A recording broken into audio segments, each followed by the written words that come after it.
Good evening, listeners. You're tuned into the ghostly broadcast, Paranormal Station. I am your host, Timothy, broadcasting from my farm, surrounded by mixed woods of deciduous, leafless trees of winter and the evergreen conifers that shake in the breeze. The woods are places of incredible natural beauty, rich ecosystems of wilderness, with every root, branch, and creature within them woven into one living organism. But they are also places of dark unknown. There is a reason that we have feared the woods throughout the many human lifetimes of the past. Folklore has kept children and wary travelers from falling victim to the creatures within the forests that call us their prey. We journey to North America tonight to hear testimonies from those lost in the deep, dark recesses of the woodlands and the horrifying mysteries they encountered. Our first testimony is from Vince in Mississippi. Dear Timothy, my name is Vince, and now that the dust has settled and the years have passed, I want to finally get my story straight. I want to honor all of my friends who didn't make it. Sometimes I wish it had been me who died in those days lost in the woods. We started out with 6 of us. Me, Mike and his girlfriend Jenny, Toby, Earl, and Krista. All of us were avid outdoor people who'd only planned on skipping a few days of college to take a hiking trip in the Black Creek Forest. We set off with a clear plan and had no intention of going off the signposted trail. But in the end, it didn't even matter. What happened to us wasn't of this world. That I can tell you for sure. Krista noticed it first, as she was the only one who had hiked here before. "Guys, I don't recognize this trail," she said. "Are you sure?" I asked. "Yeah, I keep looking out for the lake. We should have passed it by now. It's all different," Krista explained. We checked the map and continued, but that's when Toby noticed it too. "Guys," he shouted to get everyone's attention, "the map is all wrong. None of this makes sense to what we've seen and walked past. Maybe we should turn around and try and pick up some signposts." "There were some on the way back," Earl suggested. We turned around and headed back the way we came. If there was any doubt that we were lost, it was gone quickly after that. None of us recognized the route we'd literally just walked down. It was all different. It was as if the forest itself had moved around us. "Krista!" Earl shouted. All of us turned to see Krista, but she was gone. No noise, no shouting. She had just disappeared. "Okay, this is getting really fucking creepy," Jenny said, trying to keep her panic down. "Krista!" she shouted. "Let's go and find her. She might have fallen," I suggested. Turning around again, we headed into the woods to look for our friend, but the woods had changed again. Bends we'd passed that went left suddenly went right, and vice versa. The whole forest had mirrored and distorted itself. After another hour, Jenny broke down and started to cry. Mike did his best to comfort her. "We're running out of daylight, guys," Toby said. "We need to put a shelter up." "We're gonna be here for the night," I said, looking at my exhausted friends. "Wait, where's Earl?" We shouted for him, but Earl was gone too. Jenny was hysterical, and with Mike doing his best to keep her calm, it was left to me and Toby to put up a hasty shelter for us. That night, we huddled for warmth and tried our best to rest. "Help!" came a scream in the night. It was Krista. "Krista!" Jenny yelled. She got up and sprinted out into the dark. "Jenny, wait!" Mike shouted as he sprinted off after her. Guys, I yelled, clambering out of our lean-to, but the two had vanished in the dark. "We have to go after them," I told Toby, but he just sat staring into the black. There was a scream, a yell. Mike called out Jenny's name before he too was silenced by something out there in the trees. Both Toby and I looked on helplessly in shock and horror. Vince, Toby's voice whispered in my ear. I woke up in the lean-to in daylight and looked for Toby, but he was gone. I was all alone. "Toby!" I screamed, but I got no answer. I trudged through endless winding trails, hearing my friends scream and yell my name throughout the forest, but there was no sign of them. Eventually, tired, dehydrated, and starving, I staggered onto a road. I flagged down a ride and was taken to the local police station. I did my best to explain what happened, but it was useless. They did a milquetoast rescue effort for some lost hikers and pinned me as a suspect for a while, but without evidence, there was nothing to charge me with. Now, all I have left is the memories. My friends vanished without a trace, and I had no one left to believe me. Please, believe me, Timothy. Please find out what happened to my friends. Yours, Vince. Thank you for your testimony, Vince. I'm afraid I cannot help you in finding your friends. There are things in this world that we can't even begin to understand, but they are out there and a danger to us. Tread lightly in nature, for nature exists in the here and now, the past, future, and spiritual realms where we cannot tread. Our next testimony comes from Tony in Baja, California. Dear Timothy, I'm Tony. I've been an avid adventurer for all of my life. My dad would take me on little trails when I was a toddler, and I've always sought the outdoors since. Some friends and I tried to make Piacho del Diablo in a few days of driving and trekking through the Sierra de San Pedro Martir National Park. We'd planned it for months, and I'd been training specifically for it. The park itself is incredible. It is a vast alpine oasis surrounded by deserts on all sides. Even now, I wonder what it would have been like if I'd actually made it to the peak. We were into our second day, climbing along a craggy ridge. Footing was pretty sketchy, but we carried on regardless. Suddenly, the gravel and pebbles I was walking on gave way, and I slipped and slid down the mountainside. When I came to, I was surrounded by pine trees, covered in dirt, stones, and dried blood from a head wound. My head pounded, and I felt dizzy, disoriented, and sick. Nightfall was closing fast, and my only option was to shelter in place and hope my friends see where I had fallen. After a painful, restless night, I packed my gear and weighed my options. I decided to try to reach the trail and head back to our cars, but there was a problem. My ankle was all messed up, and when I looked at my compass, it swung wildly like a pendulum, flipping north and south randomly. When I tried to get a view of the sun, it was no use. The canopy was too thick, so I picked a direction and started to limp, using a big stick to steady myself. It took hours and hours of grueling, painful steps on uneven ground to barely even make it a few miles. I was practically delirious as my water ran out around midday. "Just take a break. Have a lie down," I heard a voice say in my head. It wasn't my own internal monologue, but something different. Something that hissed with sinister intent. I shook my head and kept on going.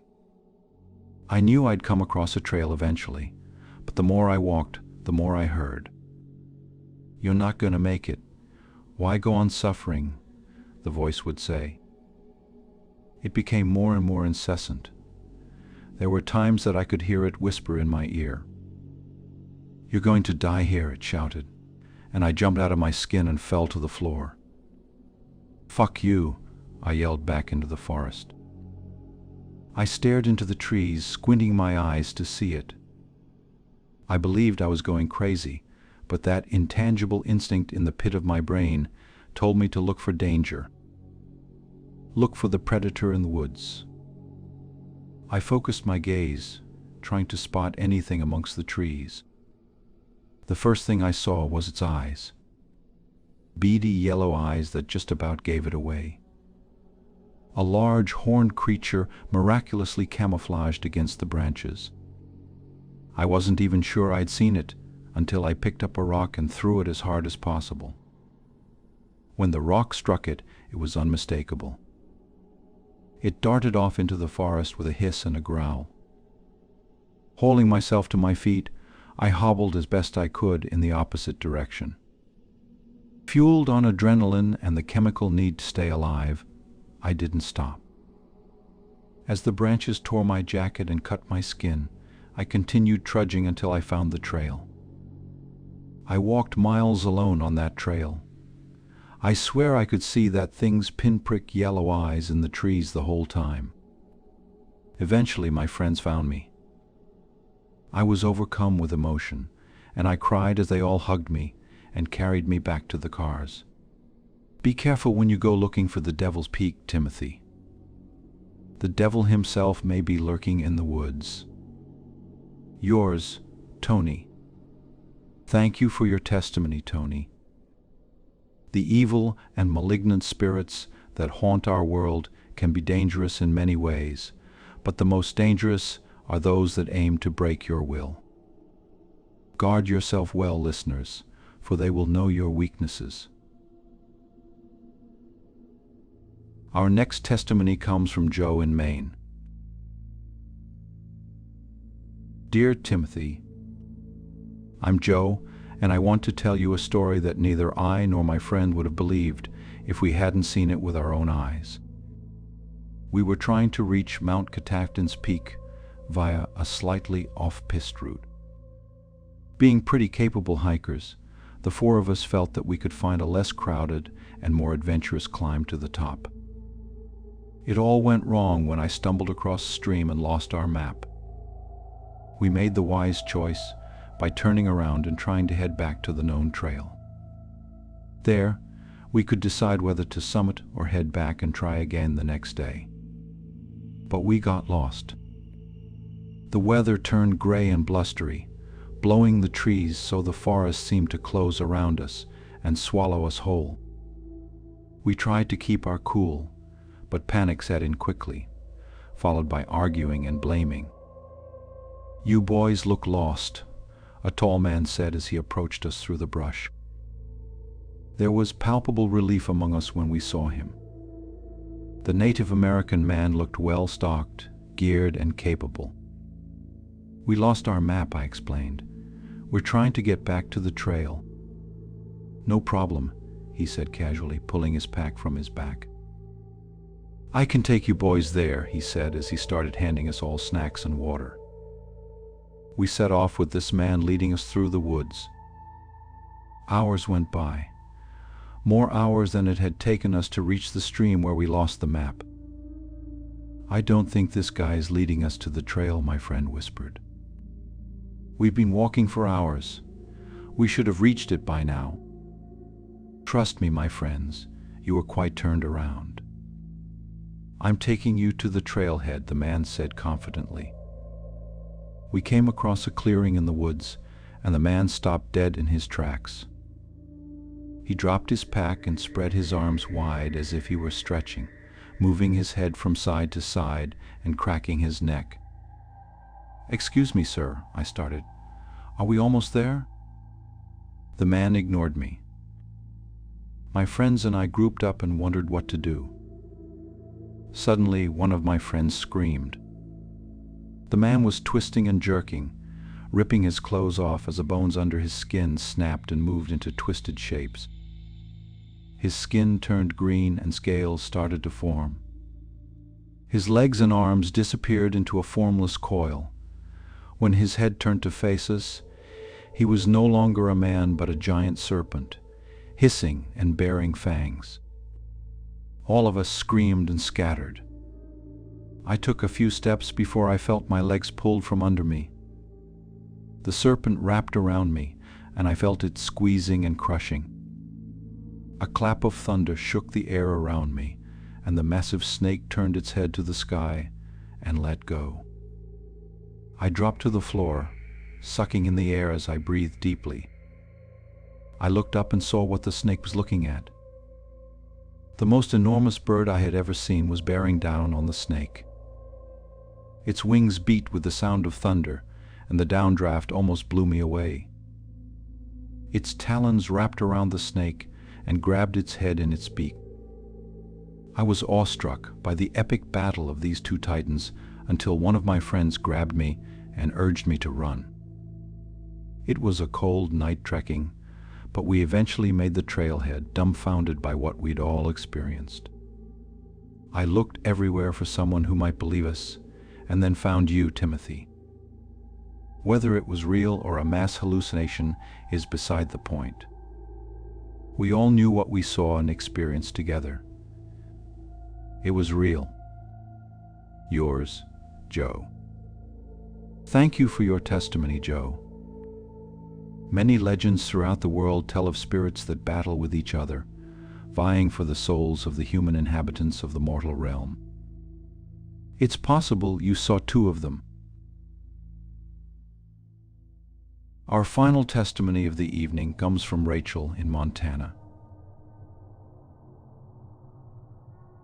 Dear Timothy, I'm Rachel. I was on a trip with my boyfriend John about a year ago. We loved to go on these outdoor excursions where we would camp out in the back of our car, hiking and exploring during the day. I felt like I'd found my kindred spirit in him. That all changed when we took a trip to Montana to hike in Helena National Forest. Many hikes were rough, going up steep inclines, but the views were incredible. The thick conifers would open up into clearings of wildflowers and leave you awestruck. One night, while we were cuddled in our sleeping bags in the back of our SUV, telling stupid stories and silly jokes, we heard a noise carried on the night air. It sounded like someone shouting, nothing coherent or intelligible, more like moans and chants. "Can you hear that?" I asked John. "Yeah," he said. "Want me to check it out?" he asked. I wrinkled my face, not wanting to inconvenience him over something that might be nothing. "You don't mind?" I asked. "Of course not, babe," he said with a smile as he wriggled out of his sleeping bag and opened the trunk. "I'll keep you safe," he smiled. I sat up and watched as he stared down the dark road towards the chants.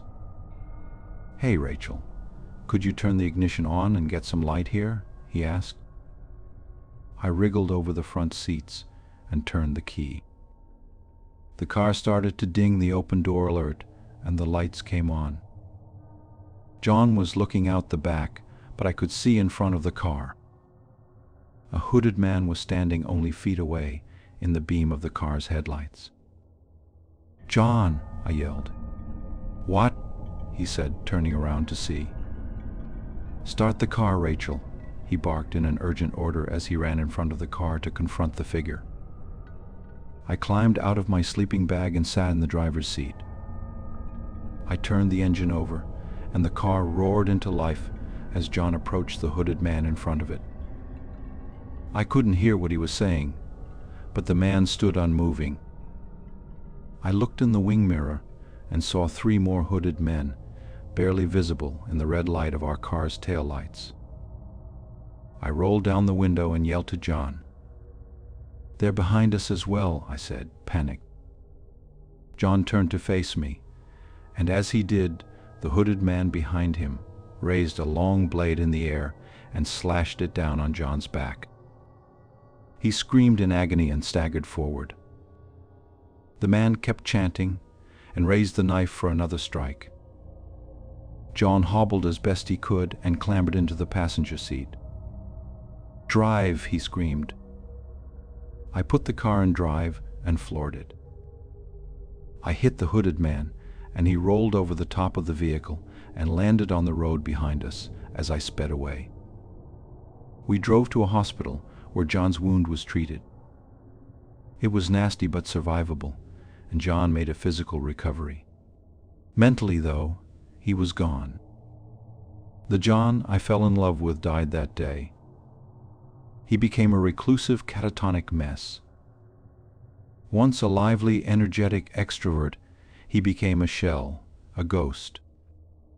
His mother had him institutionalized not long after we broke up. A year later, she asked me to visit him to see if it might help him. I wish I hadn't. John was gone. He didn't even recognize me, and I opened all those old wounds for nothing.